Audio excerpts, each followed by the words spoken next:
থেকে তুলি কাকা, সবাই দূর থেকে তুলি, সবাইকে শুরু করে দাও। বিসমিল্লাহির রহমানির রহিম। এই ছাড় দাও। ইন্নাল্লাহা ওয়া মালাইকাতাহু ইউসাল্লুনা আলান নাবিয়্যি ইয়া আইয়ুহাল্লাযীনা আমানু সাল্লু আলাইহি ওয়া সাল্লিমু তাসলিমা। সর্বপ্রথমে আমার মহান রব্বুল আলামিনের কাছে শুকরিয়া আদায় করছি, আলহামদুলিল্লাহ। যিনি আমাদের সৃষ্টি না করলে আমরা সৃষ্টি হতাম না। আমরা আল্লাহর ইবাদত করি এবং আল্লাহর কাছে আমরা সাহায্য চাই। প্রিয় উপস্থিতি, আজকে বাংলাদেশ জাতীয়তাবাদী দল কর্তৃক আয়োজিত 1 নম্বর গোলাহাট ইউনিয়ন কর্তৃক আয়োজিত ত্রিবার্ষিকী কর্মী সম্মেলনে উপস্থিত আমার সামনে উপবিষ্ট আজকে এই সভার সম্মানিত সভাপতি, প্রধান বক্তা, বিশেষ অতিথি, আমার সহকর্মী আব্দুল কাদের চেয়ারম্যান, বাংলাদেশ জাতীয়তাবাদী দলের সাধারণ সম্পাদক, উপস্থিতি বর্ষিয়ান নেতা, আমাদের রাজনৈতিক গুরু আব্দুল সুবহান মাস্টার, বিশেষ অতিথি নাচল থেকে আগত আবু তাহের খোকন ভাই, নাচল বিএনপির সাধারণ সম্পাদক, উপস্থিতি আমার বিভিন্ন ইউনিয়নের সভাপতি সেক্রেটারি, আমার সামনে আমার ওয়ার্ডের সভাপতি সেক্রেটারি সাংগঠনিক সম্পাদক সহ আমার জাতীয়তাবাদী দলের চেয়ার সৈনিক, বাংলাদেশ জাতীয়তাবাদী দলের ভোটার,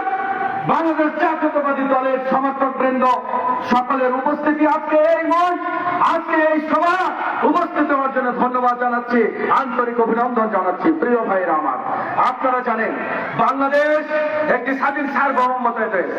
এই দেশে স্বাধীনভাবে বিগত 17 বছর ধরে বাংলার মাটিতে কোন মানুষ স্বাধীনভাবে কথা বলতে পারেনি, স্বাধীনভাবে বাড়িতে ছুটতে পারেনি, স্বাধীনভাবে রাস্তায় চলতে পারেনি, স্বাধীনভাবে কোনো কাজ করতে পারেনি। আজকে সেই স্বাধীনভাবে আজকে মানুষ চলতে পারছে একটি বোমা মাস্টার মাইন্ড হিসেবে আমাদের দেশ নায়ক তারেক রহমানের নেতৃত্বে 5ই আগস্টকে শুভ সূচনা করেছিল। স্বাধীন সার্বভৌমত্ব দেশের একটি উদাহরণ হয়েছিল ছাত্র জনতার মাধ্যমে। এই ছাত্র জনতার আমি শহীদি যারা শহীদ হয়েছে তাদের শোকাহত আমরা এবং তাদের পরিবারের প্রতি সমবেদনা জানাচ্ছি। আমরা অত্যন্ত মর্মাহত হচ্ছি। আজকে ছাত্র আন্দোলনের মাঝেই আজকে সুন্দর একটি সুন্দর বাংলাদেশ পেয়েছি, স্বাধীন সার্বভৌমত্ব দেশ পেয়েছি। 1971 আজকে এই স্বাধীন দেশে স্বাধীন 16 ডিসেম্বর পার হয়েছে আমাদের এই বিজয়ের মাসে। 1971 সালে আমাদের বাংলাদেশ স্বাধীন হয়েছিলাম। অত্যন্ত চক্রান্তের মাঝে বাংলাদেশের সমগ্র মানুষ সেদিন যুদ্ধ করে এই রাষ্ট্র স্বাধীন করেছে। 5ই আগস্টে সমস্ত শ্রেণী পেশার ছাত্র জনতার মাধ্যমে এই দেশ দ্বিতীয়বার আমাদের বাক স্বাধীনতা ফিরিয়ে পেয়েছি, মুক্তি পেয়েছে আমাদের। আমাদের বাংলাদেশের বাংলাদেশ জাতীয়তাবাদী দলের নেতৃবৃন্দ যদি থাকে, বাংলাদেশের কোন অপশক্তি আর ঘুরে দাঁড়াতে পারবে না। বাংলাদেশে আর পুরুষের শাসকের জন্ম হবে না। তারেক রহমানের একটি আন্দোলন, তারেক রহমানের একটি প্রতিশোধ, তারেক রহমানের একটি প্রতিজ্ঞা, 31 দফা। আপনাদেরকে আমরা 31 দফায় একটি কাগজ দিয়েছি। এখানে দেখবেন 31টা দাবি দেওয়া আছে। আমাদের নেতা তারেক রহমান গতকালকে বলেছে, আমার প্রতিশোধ একটি, আমি অনেক নির্যাতিত, আমার পরিবার নির্যাতিত, আমার ভাই মৃত্যুবরণ করেছে, আমার বৃদ্ধমা চিকিৎসাধীন অবস্থায়। প্রতিশোধ আমরা নিব কিসের মাধ্যমে নিব? এই 31 দফার মাধ্যমে নিব। এই 31 দফা যদি আমরা বাস্তবায়ন করে দিই, তাহলে আমাদের তারেক রহমান সমগ্র বাংলাদেশের বাক স্বাধীনতাকে চিনিয়ে রেখেছিল, মানুষকে হত্যা করেছিল, মায়ের কলখানি হয়েছিল, বন্য বিধবা হয়েছিল, ভাইয়ের ভাই হারা হয়েছিল, সন্তান পিতা হারা হয়েছিল। আর হবে না। এই 31 দফা আমাদেরকে বাস্তবায়ন করতে হবে। প্রিয় ভাই, এই 31 দফা বাস্তবায়ন করার জন্য আমাদেরকে ভোট যেভাবে আমরা চাই, ঠিক 31 দফা নিয়ে আমরা প্রত্যেকটি বাজারে, প্রত্যেকটি স্কুলে, প্রত্যেকটা বাড়িতে বাড়িতে যাবো। কি ভাইয়ের আমার সমর্থন জানাচ্ছেন আমাদেরকে? ধন্যবাদ জানাচ্ছি আপনাদেরকে। বাংলাদেশ তারেক রহমানের নেতৃত্বে যখন দেশ আগে যাবে, আমরা তখনই সফল হব।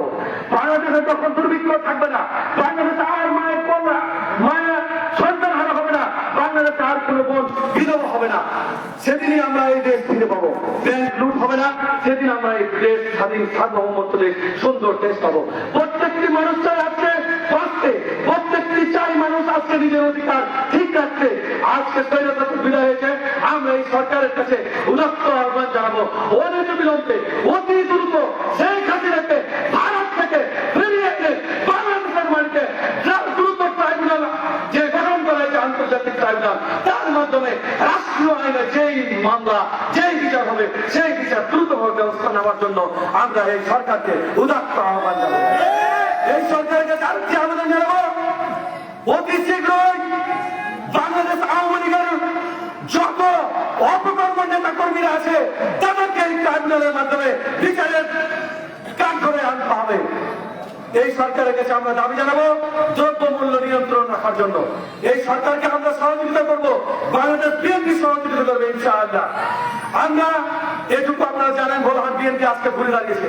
ভোলাহাট বিএনপি অত্যন্ত শক্তিশালী, সবাই আমরা এক, কোন গ্রুপ নাই, কিন্তু বহিষ্কৃত নেতারা দাবি করে যে আমরা বিএনপি করি। একটা কথা জেনে রাখেন, তারেক জিয়া যাকে কাজ দিবে আমরা তার ভোট করব, কিন্তু তারেক জিয়া বহিষ্কার করে রেখেছে। এই কথা আমরা মনে করি না কেন? আমি যদি বিএনপি করি, আমার যদি মনে মুনাফিকি না থাকে, তাহলে বহিষ্কৃত নেতা প্রত্যেক ক্ষেত্রে আমাদেরকে বহিষ্কৃত নেতারা বিএনপি কেউ নয়, বহিষ্কৃত নেতার পাশে যিনি থাকবেন, যারা সহযোগিতা করবেন, তারা বহিষ্কৃত সামিল মনে করবো। আর আমিনুল ইসলাম সাবেক এমপি বাংলাদেশ জাতীয়তাবাদীর দলের চাঁপাইনবাবগঞ্জ জেলা রিপ্রেজেন্ট করে না, বাংলাদেশ চাঁপাইনবাবগঞ্জ জেলা বিএনপি রিপ্রেজেন্ট করে জাকা ভাই এবং রফিক ভাই আহ্বায়ক এবং সদস্য সচিব। তারই ধারাবাহিকতায় ভোলাহাট উপজেলার বিএনপির সভাপতি এবং সেক্রেটারি আপনাদের সম্মতি নিয়ে হাতের মাধ্যম তুলে সম্মতির মাধ্যমে আমরা সভাপতি সেক্রেটারি দিয়েছি। আজকে তারা দায়িত্ব দিয়েছে, আগামীকালকে যাকে দায়িত্ব দিবে আপনাদের সামনে কথা দিচ্ছি, আমরা তারই খাতারে যে আমরা রাজনীতি করব, দলের ব্যানারে রাজনীতি করব। দলের ব্যানারে যদি আপনারা রাজনীতি না করেন, আমরা ধরে নেব যে আপনারা বিএনপি করেন না। আমরা ভোলাহাট প্রশাসনকে অনুরোধ জানাবো, বিএনপি ন্যায় নিষ্ঠার সাথে চলতে চাই, বিএনপি নেতা কর্মীরা উদাত্ত ভাবে চলতে চাই, মানুষের পাশে থাকতে চাই। আপনারা মানুষের পাশে থাকবেন, অন্যায় যদি আপনারা করেন আমরা তার প্রতিবাদ করব, আপনারা ন্যায় করবেন আমরা আপনাদেরকে সমর্থন জানাবো। আমরা উদ্যোক্ত আহ্বান জানাচ্ছি, আগামীতে ভোলাহাটে যেভাবে প্রশাসন আপনারা সহযোগিতা করবেন, অবশ্যই ন্যায়ের মধ্যে থাকবেন, আমরা আপনাদের সমর্থন দেব ইনশাআল্লাহ। এই বলে আমার সংক্ষিপ্ত বক্তব্য শেষ করব। পরিশেষে আপনারা আমাদের সামনে যে নেতা তৈরির কারিগর, আপনাদেরকে সম্মান জানাচ্ছি। আমরা ইউনিয়নের ওয়ার্ড সভাপতি সেক্রেটারি 5 জন মিলে বসেছিলাম, বসে একটি সিদ্ধান্ত নিয়েছিলাম, আমরা সমর্থনের মাধ্যমে ভোলাহাট বিএনপির ইউনিয়নের সভাপতি এবং সেক্রেটারি নির্বাচিত করেছি।